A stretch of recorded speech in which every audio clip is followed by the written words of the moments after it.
Okay, well, hi again, Vancouver, and everybody else out there. Thanks for joining this virtual birding tour of Central Florida.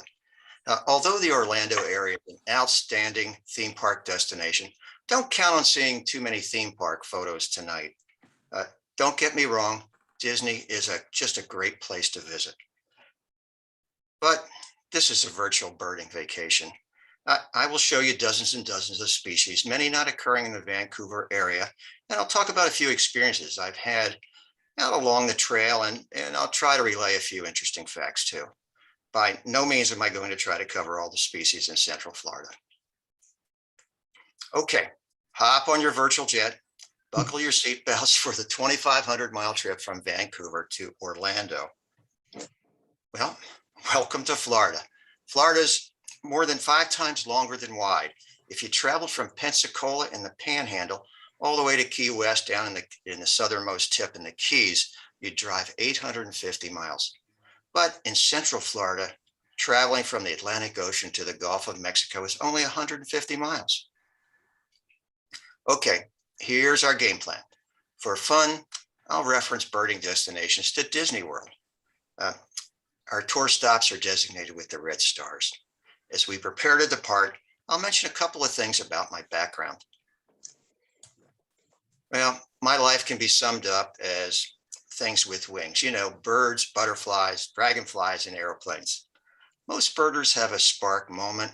And for me, it was when my family erected a bird feeder in my backyard as a child. And the northern flicker started coming. Yeah, I know. Only a northern flicker. Yeah, big deal, right? But for me, using my golden book, Nature Guide to Birds, I had made my first identification. And I still have that book today. And you can see it right up there in the right-hand corner of the screen. And so I was lucky enough to have my childhood home back up to a 20-acre arboretum. And exploring this area led me to pursuing the Boy Scout Bird Study Merit Badge. And I'll bring up this merit badge again just a little later. Eventually, I had to make a living, and I was lucky enough to pilot things with wings for the U.S. Navy and later commercially. Well, combining wings with photography seemed to be a natural. I had cameras basically all my life and even joined the junior and senior high school photo clubs. And now that I'm fully retired, photography and birding fit nicely together. I'm one of the leaders of our local bird group here in my town and a member of 2 photography clubs. Since moving to Florida from New England, several of my wing photos have been picked up by digital magazines and journals. Very colorful dragonflies, a few of them here, for the covers of the Dragonfly Society of the Americas Journal. And yeah, how many of you actually knew they had dragonflies had their own publication? And a few dragonflies for the Trail Traveler, which was a digital magazine by the Rails to Trails organization.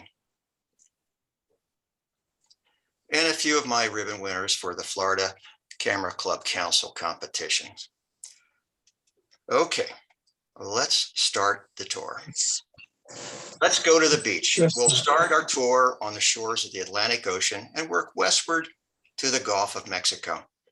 All the photos in this presentation were taken and edited by me, with the exception of 5 clearly marked slides, courtesy of the Avian Research and Conservation Institute in Gainesville, Florida. All of my photos are copyrighted, and the ARCI requires written permission to use their material. Our journey will take about 45 minutes or so, and we can do some Q&A at the end. Well, our first destinations are the Black Point Wildlife Drive and Canaveral National Seashore on Merritt Island. It's about 60 miles from Disney, and it's really worth the trip. This 7-mile wildlife drive is amazing. In season, November to April is the best time to visit. To date, 357 species have been identified in the refuge, and it would be feasible to see 75 or more in any single day. After the wildlife drive, we'll get some sand in our shoes.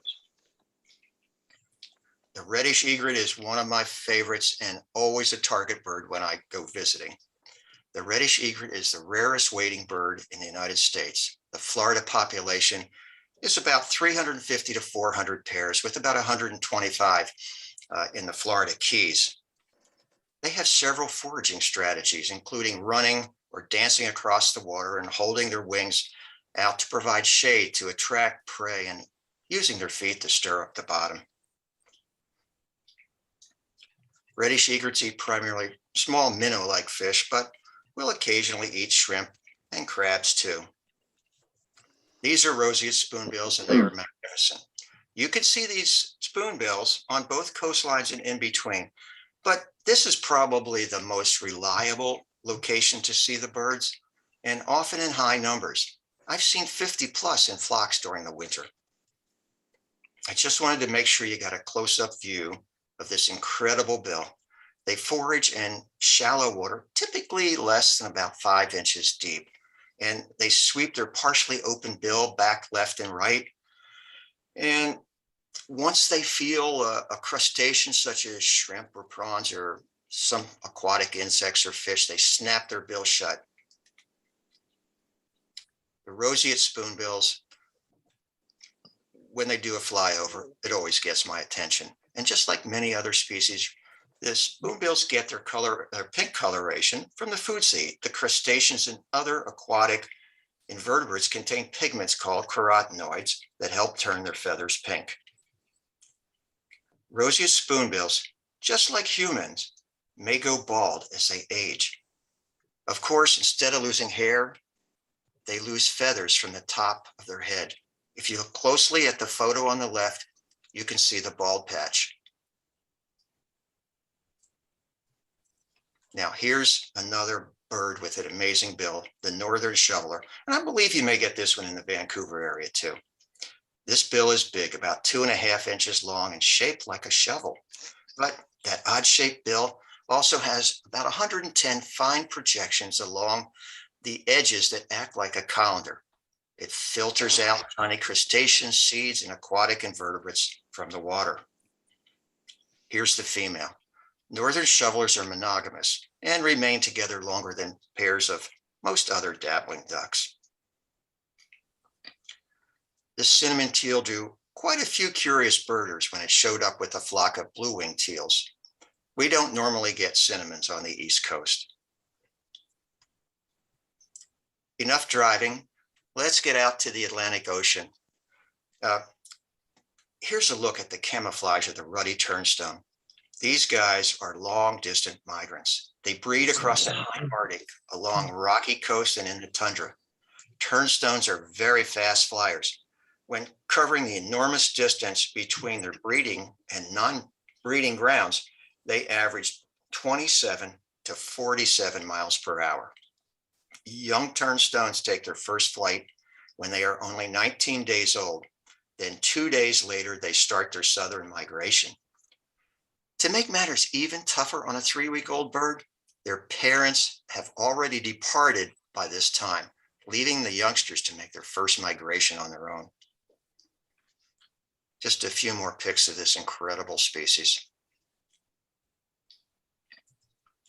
Well, in Florida, we see 2 species of pelicans, the brown and the American white pelican. Typically, the white pelicans are inland and an occasional visitor to the coast, and browns are just the opposite. The hunting techniques of these 2 species tend to be quite different. The whites will cooperatively herd prey by swimming together, and in unison, they dip their heads and giant bills underwater and they scoop out the fish. The brown is much more of an individual hunter and usually employs a plunge dive from varying altitudes. During the dive, the brown pelican tucks its head and rotates its body to the left, cushioning the trachea and esophagus, which are located on the right side of the neck from the water impact. Now, the brown pelicans are really a success story for wildlife conservation. They nearly disappeared from North America between the late 1950s and early 1970s because of pesticides entering their food chain. The endrin killed pelicans outright, while DDT contamination led to thin-shelled eggs that broke under the weight of the incubating parents. In 1970, brown pelicans were federally listed as endangered.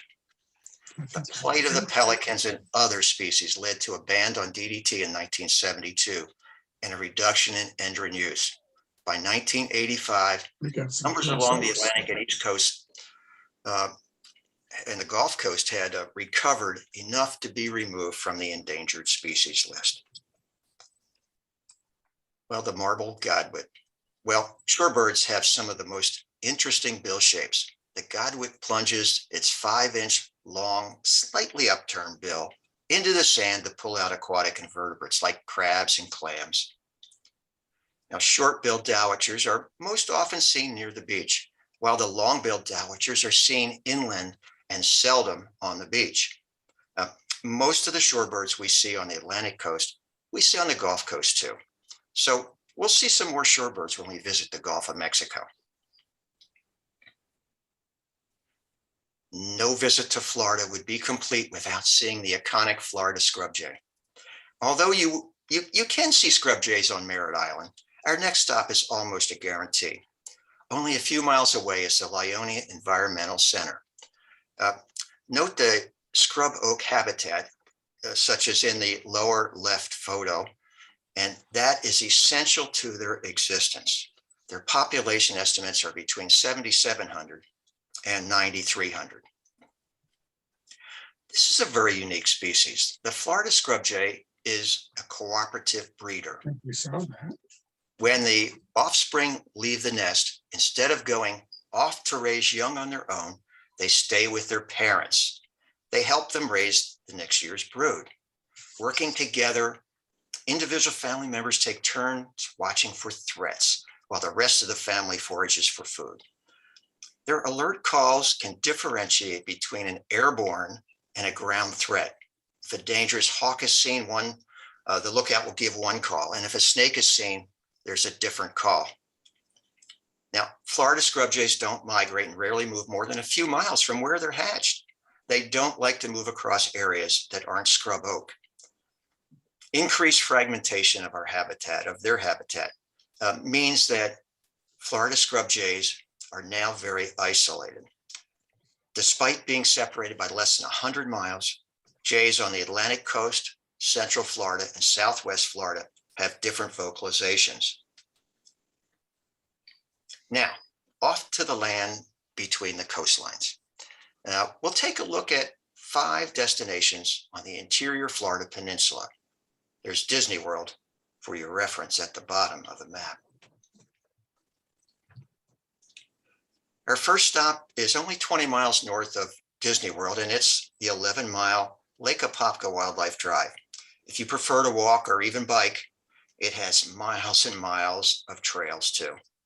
Apopka is the Seminole word meaning potato eating place. And this lake has an area of 48 square miles, and it's the 4th largest lake in Florida. The North Shore is known for its bird population. Annually during the holiday season, the Audubon Christmas bird count is conducted.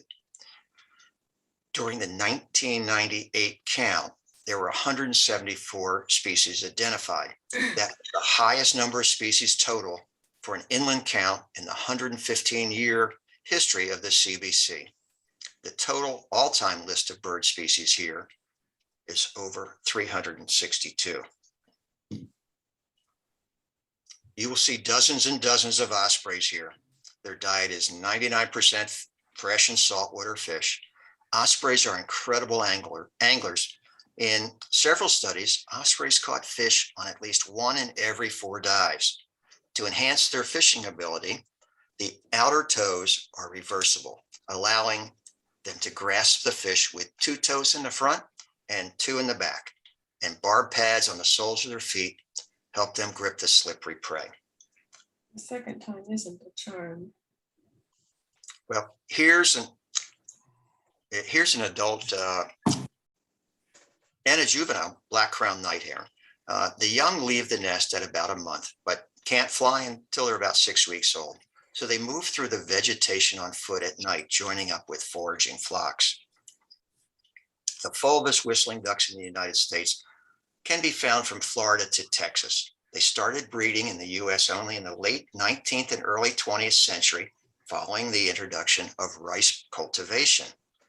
In the 1960s, pesticides applied to the rice caused a steep decline in the Texas and Louisiana populations.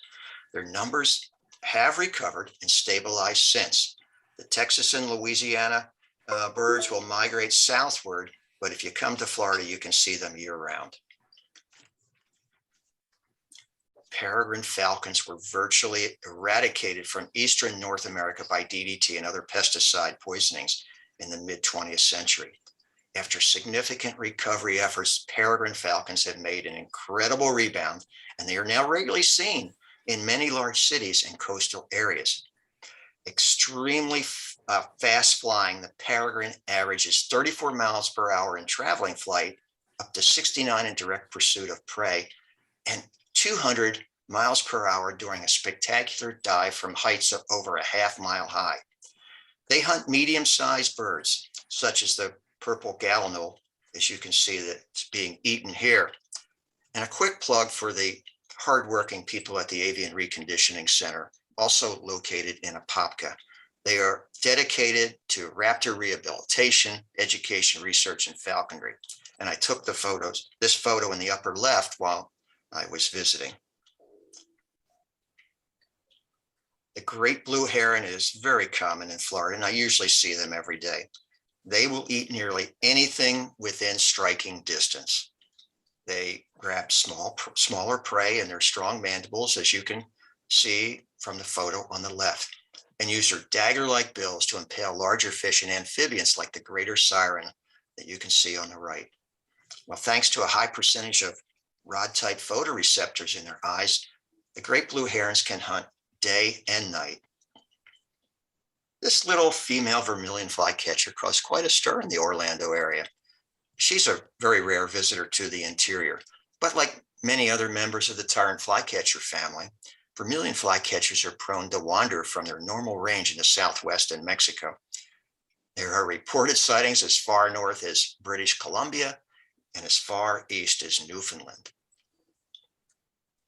Before we motor on, here are a few more of the regular suspects. And I love the flexibility of the tricolored heron's neck and the reflections of the snowy egret, and the pied-billed grebe, and a belted kingfisher who looks ready for takeoff.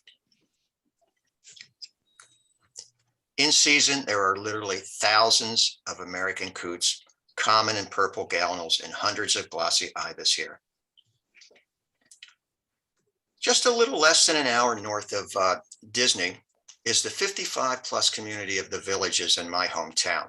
The community is famous for golf with more than 693 holes, more than any other facility in the world. The footprint is huge. It's approximately 20 by 15 miles. That's an area of 300 square miles with a population of 132,000.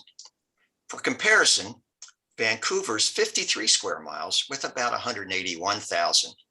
Fortunately, the Villages developers created a fair amount of green space with preserves and trails and lots of lakes and wetlands. Well, here are a few pics of some of the birding areas that we have here. If you get up early enough, you may even see a sunrise like this. Yep, and these are the actual colors of the sky. There are many trails which are excellent for folks with limited mobility as well. The boardwalk over this preserves wetlands provides special opportunities to get up close to nature. And many breeding pairs can be seen here, and we'll see a couple of those tonight. There are 2 large birding groups here in the community, and their 15-year species list has passed 260. Well, let's take a look at some of the species in the area. These eastern kingbirds were shot last May.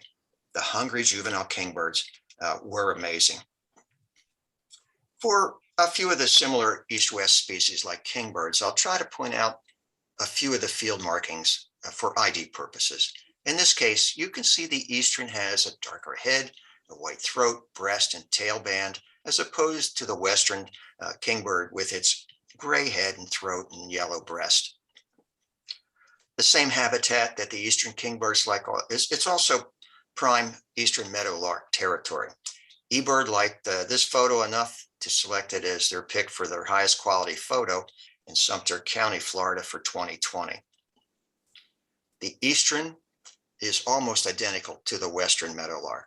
The easiest field markings are the darker crown stripes with the white mustache. And I've seen both, and both species are really very entertaining.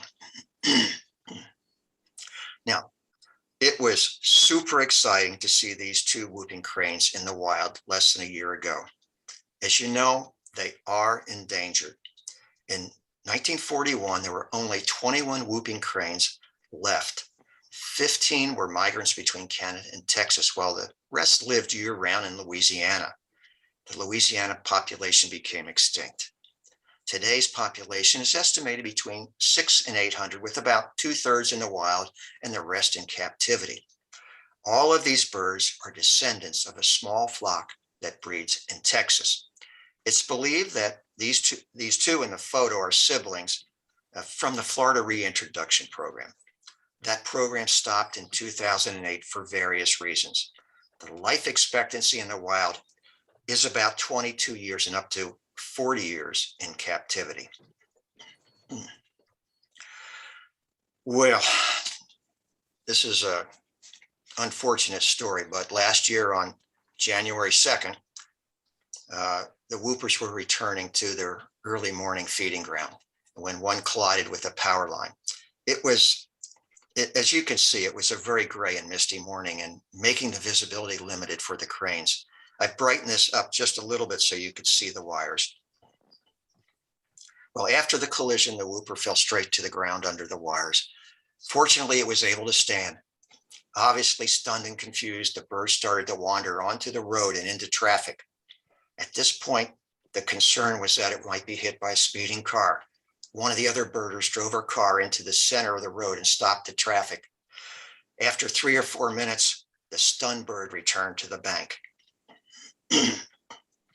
After another 5 minutes, it gathered enough strength to fly a short distance into the field. Still stunned, it stood there for about 30 minutes, not moving or feeding. Fortunately, this story has a happy ending, and these birds have been observed regularly since, and they are okay. Well, one of the great things about photography is that it captures a moment in time. When you see a photo, it brings back memories, and that's what these pics from March of 2017 do for me. Every time I enter this preserve, I look where I witness these American kestrels mating. Our smallest falcons needed only 5 seconds to complete the entire mating sequence. The embedded metadata on the photos records every detail right down to the second. In September of 2017, Hurricane Irma brought this tree down, but the stump remains near the entrance. So I know you're probably thinking, gee, that was quite a while ago. Any kestrel updates? In February last year, I was greeted by a pair of kestrels near where the tree once stood. Now, I don't know if these are the same ones or not, but kestrels can live up to 15 years, so it is possible. Okay, do you see the behavior of the female in the right photo with her tail raised? The male saw it. Okay, 6 seconds, and I won't point out any more mating slides, but if you keep your sharp lookout, you may see 1 or 2 more. Even though I see sandhill cranes every day, it's always a pleasure. We get thousands of sandhills in Florida, and most migrate, but we also have a large permanent year-round population.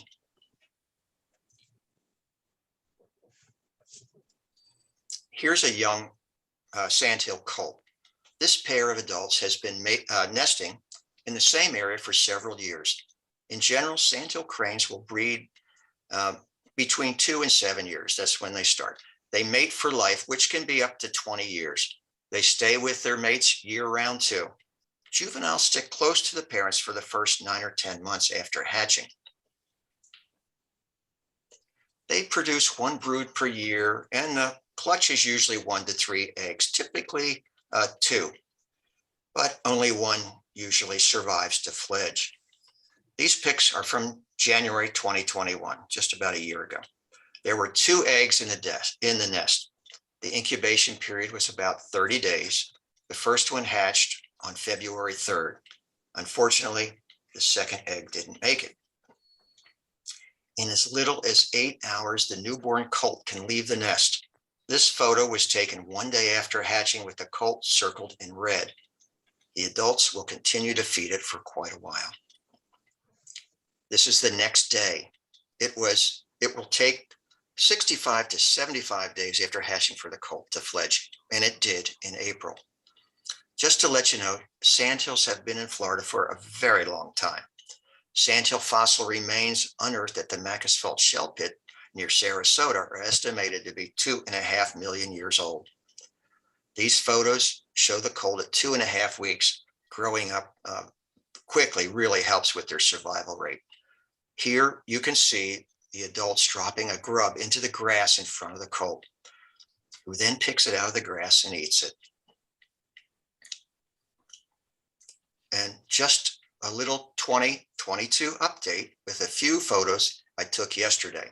This is the same pair, and they have been incubating since early January, and we are expecting colts to emerge any day. There are 2 eggs in the nest, and if you look at the red oval, you might be able to make out those eggs.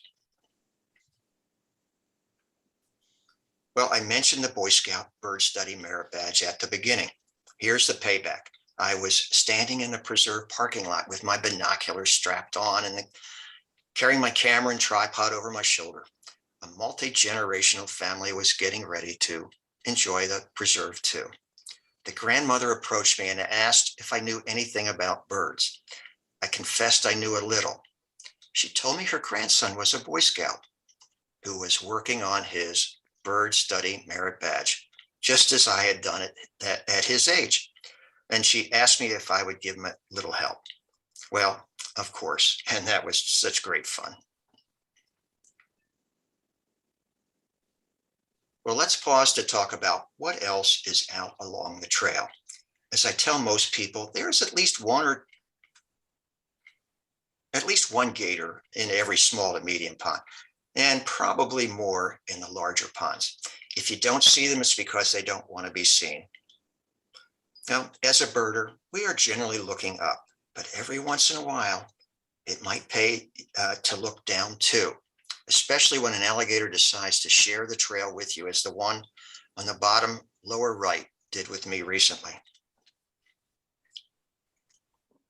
Well, lots of other wildlife too.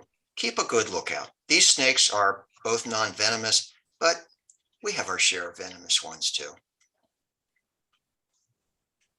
Well, this doesn't have wings either, but as a birder, I'm betting you're a nature enthusiast. This is the northern river otter, and don't be fooled by their cuteness. It is wild, and I recommend you give it plenty of space. Well, here are a few courtship slides of the hooded mergansers. It's hard to describe how incredibly excited I was to see this display. For some reason, the previous night, I was reading about hooded mergansers and a description of their courting behavior. And I thought, gee, that sounds really cool. But even though I've seen thousands of hoodies here, I've never seen this. Well, as fortune would have it, the very next day, as I was walking along the trail, right in front of me were 4 hooded mergansers in full courtship mode. Check out those males with the hood extension. Do you think the females were impressed?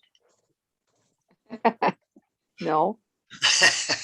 Well, their most elaborate display is called head throwing. The males jerk their heads backwards and touch their backs with their crests raised, while giving a frog-like croak. The females court by bobbing their heads and giving a hoarse gawk. This went on for about 30 minutes, and I really feel lucky to have finally seen this absolutely amazing display. Well, here's another species whose range is mostly along the Gulf Coast and throughout Florida. This is a male anhinga in breeding plumage. His eye ring turns an incredible blue. In the upper left photo, you can see a non-breeding male without the blue eye ring. The bottom left is a female, or perhaps even an immature male with a long light-colored neck and head. Unlike most water birds, the anhinga doesn't have waterproof feathers. When taking a break from underwater hunting, you will likely see the wings spread out with them drying their feathers. This sequence of an anhinga played right out in front of me. The majority of the anhinga's diet consists of small to medium-sized fish. They swim slowly underwater, stalking fish around submerged vegetation. They spear fish through the side with their straight, sharp bill. In the photo on the left, it looks like the fish is going to go down pretty easily and swallowed quickly, but not so fast. Falling back to the ground twice, the anhinga managed to recapture the fish each time. After lots of flipping and repositioning, it finally got its meal. This is an early morning shot of a male and female pileated woodpecker. I'm pretty sure you see these in the Vancouver area too. Pileates are territorial, and this pair can be seen or at least heard on most days. I watched this male over several weeks last April. He diligently excavated the large nesting cavity in the dead pine. The male does most of the excavating, and the female contributes with the final stages. The entrance hole is oblong rather than the circular shape of most woodpecker holes. For the finishing touches, he climbs all the way into the hole and chips away from the inside. The nest construction usually takes 3 to 6 weeks, and nests are rarely reused.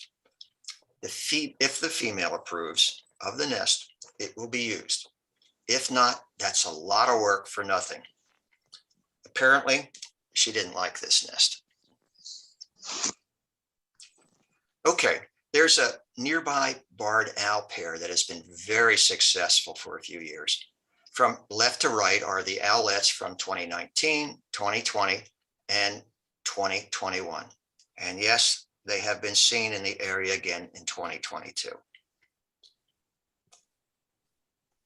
This is my favorite barred owl story. I was desperately looking to get a shot of the new owlets, but I wasn't having any luck at all. A woman and her granddaughter came walking along and asked me what I was looking for. And I said, well, owlets, but I can't find them. Well, the young girl of about 10 looks up and points and says, there they are. And sure enough, up near the top of the tree were the two owlets. You know, meeting people who are enjoying nature is always a great part of the story. Well, just a short walk away is a great horned owl and a few new owlets. 2021 was the first year of finding these guys. Well, fortunately, a friend mentioned her sighting of an adult in this area. So I got my camera and went searching. Well, one of the best ways to search isn't always scanning the trees, but to examine the trail and bushes for, poop. Cat. Then it's time to carefully scan the tree branches above. To my surprise, staring at me were two brand new owlets. Well, He's got beautiful photography. What? well, you're on the speaker, but thank you very much. There are more than a few successful great horned owl pairs nearby. This pair has been using this nest for at least 4 years. The one on the left is from 2021. The others are from 2019. 2020 was unlucky for them too. A large branch fell and the eggs were destroyed. Most folks around here feel fortunate that the adults returned to the same tree to breed in 2021, and they hatched 3 owlets. In 2022, currently, right now, they are incubating, and I'm anticipating that again. They're always great to watch.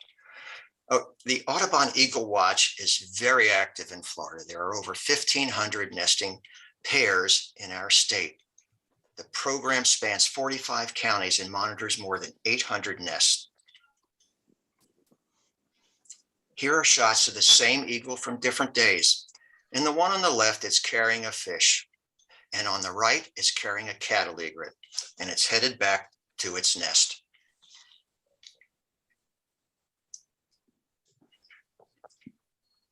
Well, there are two nests circled in red, but do you think the eagle's nest is on the left or the right photo? Well, you got it if you pick the power line tower. Man-made structures like these power line towers are being utilized in increasing numbers due to loss of suitable nesting habitat. The trees on the right are the home of the very successful great horned owls that we just saw. The tower and the trees are separated by only 600 yards, and I took these photos from the same spot by turning 180 degrees. Always hungry, the eaglets are waiting for their meal. When the fish arrives, one adult starts feeding the eaglets while the other flies off in search of more prey. If you look closely, you can see what happened to the cattle egret. The blowing feathers in the breeze look like a mini snowstorm. Here's one of the youngsters stretching their wings. Well, sometimes things get carried away. Early in the morning, one of the juveniles was either blown off the nest or perhaps just testing his wings and couldn't get back, so it glided to the ground. The adult eagle kept watch, but so did concerned birders. By the afternoon, it was very clear the juvenile was unable to return to the nest. That's when trained bird rescuers helped it get into the lower branches of a nearby small tree. Initially, the rescuers provided food to a very hungry bird. Luckily, the adult eagles resumed feeding the next day. Early on the third day, the juvenile had regained enough strength to return to the nest. It's always great to have caring and trained birders in the area. We are going to visit Silver Springs, which is one of the 175 Florida state parks. While you are here looking for birds, you might want to get a little bit of a lookout for monkeys too. There's an established group of 400 rhesus monkeys here. They don't belong in Florida, but they've been here for nearly 70 years. Some of you may remember the Tarzan movies from the 1930s. They were filmed here. Depending on who you believe, the monkeys were either escapees from the 1933 filming or intentionally released by the manager of the Jungle Boat cruise ride at Silver Spring. Well, enough about monkeys. Let's take a look at the birds again. Well, you'll need to come east of the Rockies to have a good chance of seeing red-headed woodpeckers. I watched this nest for nearly a month last July. The male selects the site for a nesting hole. The female may tap around it, possibly signaling her approval. They nest in dead trees, in this case, a pine snag, often selecting ones that have lost most of their bark, creating a smooth surface that may deter snakes. Here's one of the adults, and it's cleaning out waste from the nest. The clutch size can vary from 3 to 10 eggs and up to 2 broods per year. And incubation and nesting can take up to 45 days. I estimated in this nest that there were 3 eggs, but I only saw 2 fledge. The adults returned numerous times, sitting on the edge of the nest, offering food inside the hole, but never got a response. It's mealtime, and this chick was the first to fledge, and you can see how anxious it is. This is a few weeks later after it fledged, and it's learning to forage. Well, summer tanagers are always worth a look, and in this case, the golden yellow of the female on the right is stunning. And here are a few more of the likely candidates to see here that I don't think they usually occur in the Washington area. Pine warbler, blue grosbeaks, and eastern towhee. Okay, we're off to the Withlacoochee State Forest. Now, Withlacoochee is a Native American word meaning crooked river, which pretty much describes the river's 70-mile journey to the Gulf of Mexico. The forest is huge, and we are only going to the citrus tract, which encompasses 50,000 acres. Well, I relearned an important lesson here. I was looking for a lifer, the endangered red cockaded woodpecker. I researched online. I knew a general area of where to look, but the actual search area turned out to be overwhelming. After 3 consecutive days of searching without any luck, I was departing for home. As I neared the exit, I spotted a ranger. I pulled in and asked if she had any reported sightings of the red cockaded woodpecker.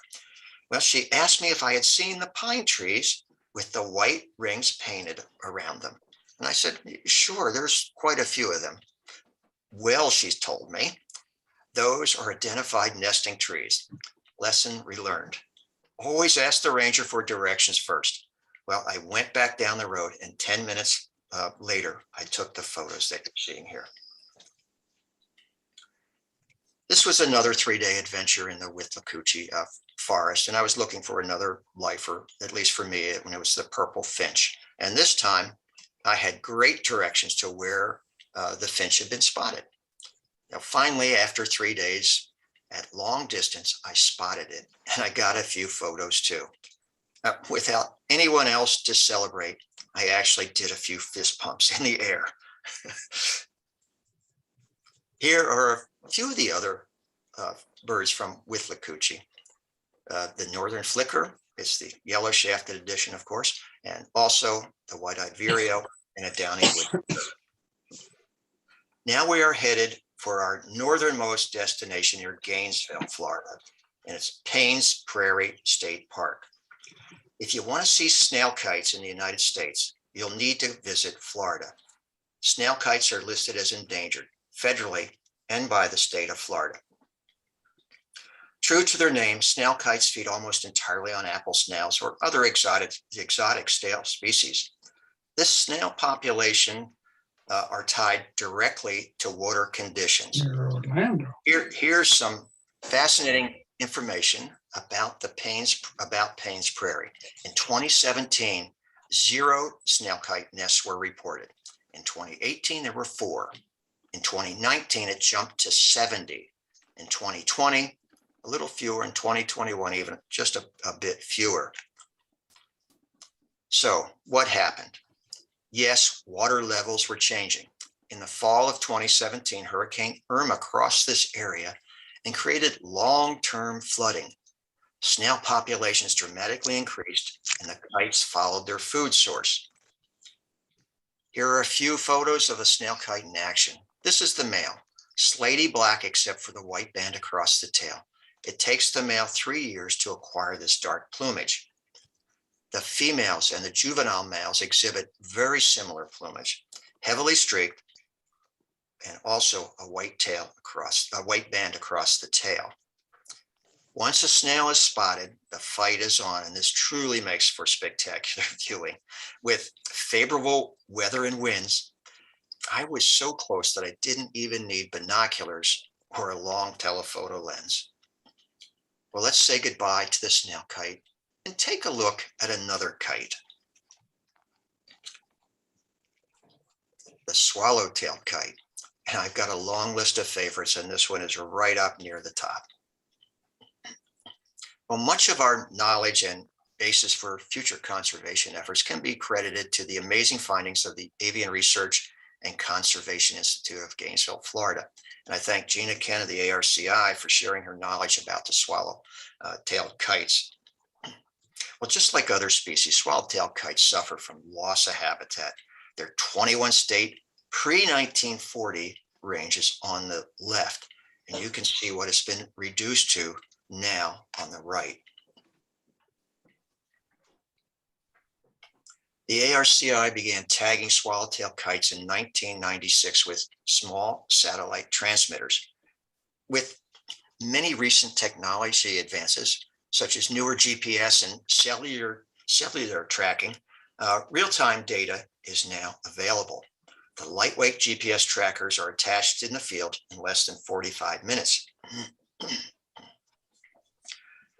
Their entire migration was beyond anything imagined, 5,000 miles all the way to South America, with extended flights over the Gulf of Mexico and the Caribbean. The spring and fall migration routes required 40% of their total year. Here's a look at the actual tracks of several birds. Much of their crossing depends on favorable winds. The crossings can take up to 3 days, which is about their maximum endurance. Beyond that, Yeah, it's likely this crossing was unsuccessful. Well, here are a few photos I took this past summer. Uh, the 4-foot wingspan and swallowtail contribute to their maneuverability and skill in capturing flying insects.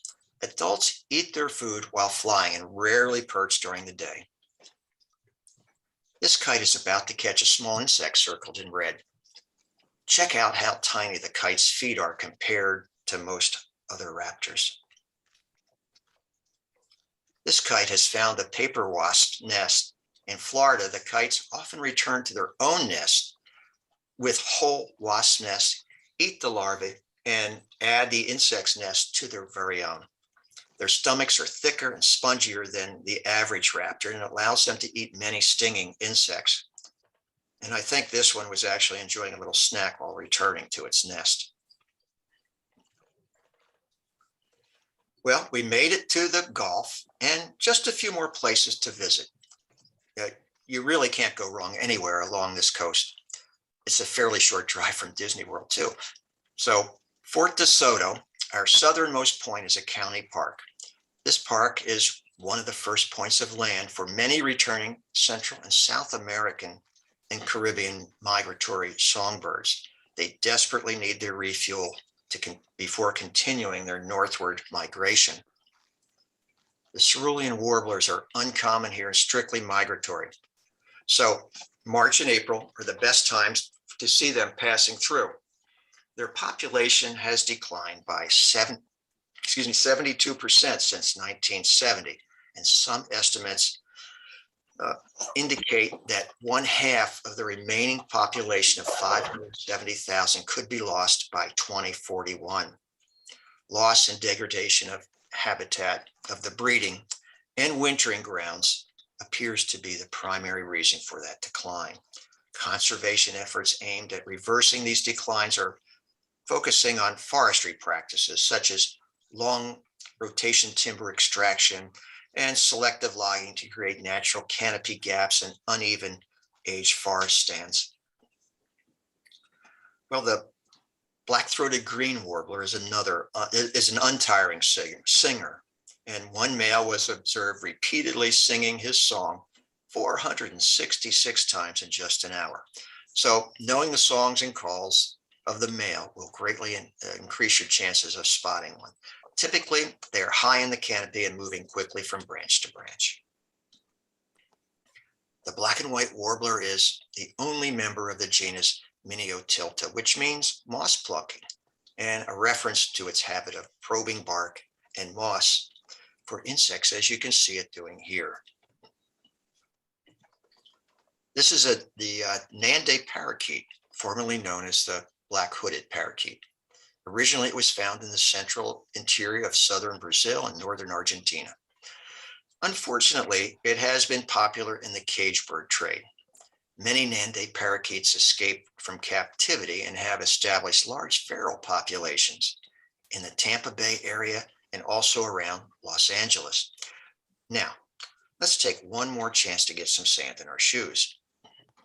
In the next few slides, we will look at some of the plovers and sandpipers. And I love seeing these species, but I've got to tell you, it's good to have a field guide handy. These small ones can be difficult to identify. This one is a piping plover. Recently, researchers discovered that more than 1/3 of the piping plover population that breeds along the Atlantic coast spends the winter in the Bahamas. This snowy plover was almost invisible at 30 yards, and snowy plovers even nest on open sand areas. Young snowy plovers leave the nest within 3 hours of hatching and can forage unassisted almost immediately.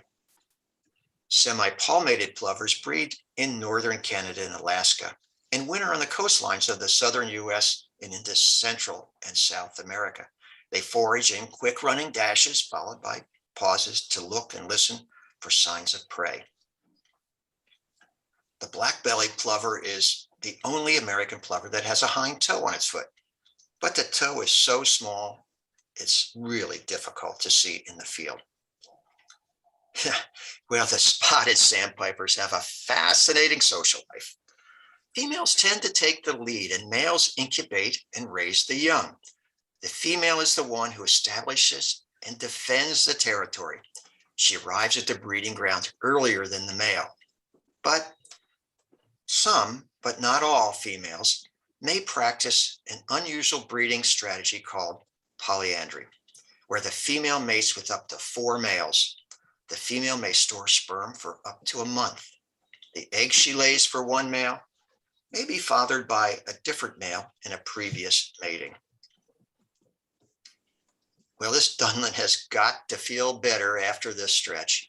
The name Dunlin comes from Dunling, and the earliest known English name of this species, which dates all the way back to 1531. Dunling is a compound of the English word meaning dun, meaning gray-brown, and the diminutive, which is ling. Another long-distance migrant, the sanderlings breed in the high Arctic and then winter along the coast of the US and the Caribbean and South America. Although both willet parents incubate eggs, only the male will spend the night on the nest. Willets can feed both day and night and using the sensitive tip of their bills, not just eyesight. The laughing gull is the only gull I've included. There are plenty of other gull species in Florida. The breeding adults have black heads, white eye rings, and a red bill. In the late 1800s, nesting colonies were nearly eliminated in the northeastern United States by egg hunters, and they were further decimated by plume hunters for the hat trade. Well, fortunately now their population is over 525,000 and increasing due to protection.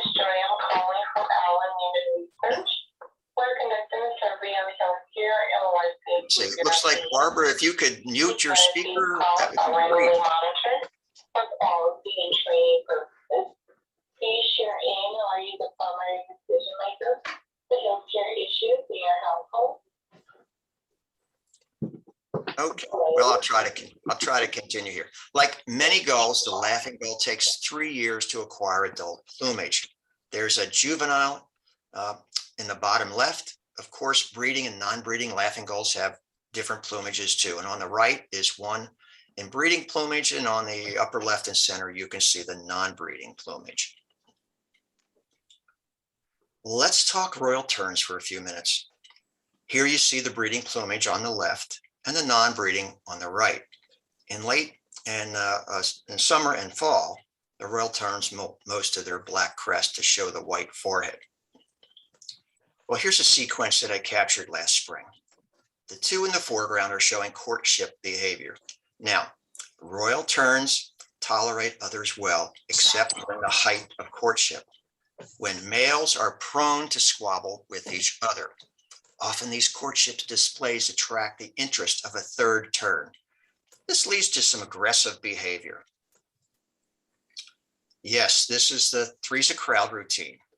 Even though the second male is offering the female a small fish, as you can see on the left. Well, further discussion by the males made no difference. She would have no part of the second male. Well, this is a black skimmer, and it has many folk names in North America where it's been called scissorbill, shearwater, sea dog, flood gull, storm gull, razorbill, and cutwater. And although the black skimmer can be active throughout the day, the best times to see it in action is dawn and dusk. Well, do you see the green band on this juvenile black skimmer? Meet B99. Well, here's a plug for the U.S. Geological Survey Bureau and their North American bird banding program. I'm sure many of you are familiar with this important program. This is the certificate I received for reporting B99. About 60 million birds representing hundreds of species have been banded in North America since 1904. About 4 million birds, 4 million bands have been recovered or reported. The data helps to monitor population, setting hunting regulations to restore endangered species, to study the effects of environmental contaminants, and address issues such as avian influenza and bird hazards at airports. Plus, it's fun to know where, when, and by whom B99 was banded. And I encourage you to be part of this program. And if you can get the banding numbers or a photo of it, you can easily go to the website here, the www.reportban.gov, and get a certificate for yourself. Well, the sun is setting on our virtual Florida birding vacation. As Disney might say, I hope you have had a magical time. If you weren't counting, there were 69 bird species. And don't forget the 5 dragonflies, the otters, the gators, the snakes, and spiders too. Well, if these are the kind of things you enjoy, then I hope you will turn this virtual vacation into a real birding vacation. Here's where we were tonight. And here are a few of my resources that I used. Allaboutbirds.org by the Cornell Labs of Ornithology, several Peterson field guides, the National Audubon Society's field guide to Florida, the National Audubon Society's website, the ARCI, which I mentioned already, the Florida Fish and Wildlife Conservation Commission, and the U.S. Geological Survey Bureau. So now I think if you'd like to ask questions, we'll open it up and unmute everybody and see what we can do.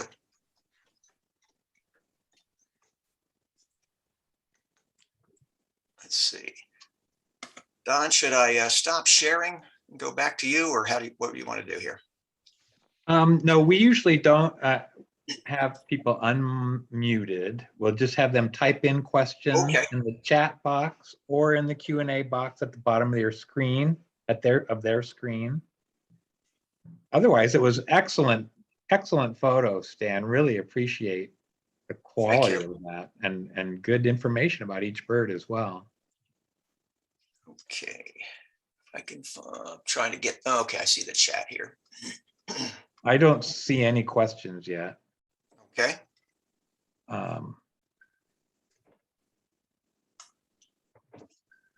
So what kind of, with that quality of photos, what kind of camera gear do you use? Well, most of the photos that you saw tonight have been taken over the past 4 or 5 years.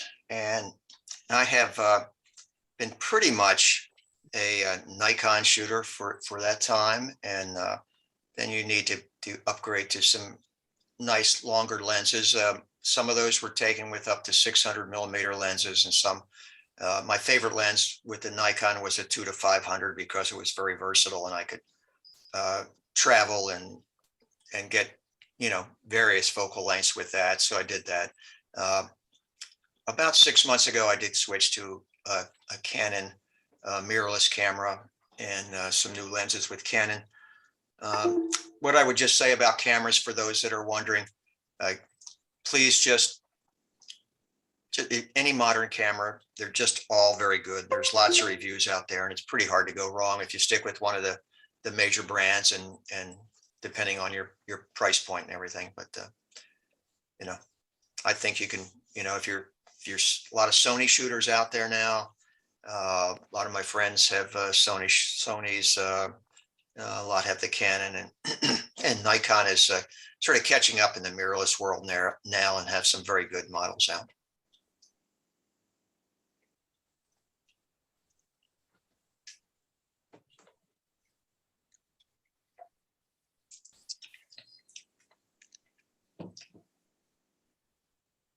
Okay, well, it appears like there are no questions. So, and I know it's late back there for you, Stan. So really want to thank you again for, well, here's a question. Can you recommend any birding tour companies for Florida? Ooh, I don't use any here. I don't know of any right off the top of my head. I think probably everybody's familiar with eBird now, and so that is, if you have a specific target bird in mind, that is a good place to go and start your search. But I'm sure if you Google the tour companies in Florida, you will find many. I do know some Well, I think, I want to say Matt Kliskowski, if you know him, I think he gives bird tours, and he's a photographer mostly. And there's a few other really outstanding people that give bird tours across Central Florida and all of Florida for that matter. There are some pelagic operators that you can also contract on both the Atlantic and the Gulf. And what is the best month to visit? Well, the best month to visit is somewhere between November and April, but I would tend to say between February and March seem to be very good to get most of the species that you saw tonight. The only ones that you won't see if you come in this, you'll see a lot of these birds that you saw tonight if you come in the summer or outside of that period. But many of the migratory birds, of course, will have gone north. But if you remember the swallowtail kite, you will only see those in the summertime because they're in South America now, and they will come back in the summer, and then they'll be here for a couple of months, and then they'll leave again.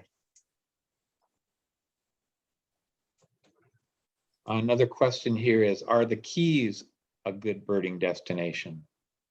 Oh yeah, they have they do get some species in the Keys that we don't get in Central Florida. So yes, they don't get, a lot of the birds don't go that far south, but you will get a wide variety, and you'll have a great time in the Keys. Plus, it's just a wonderful place to visit anyway if you haven't been there, and the waters are incredible.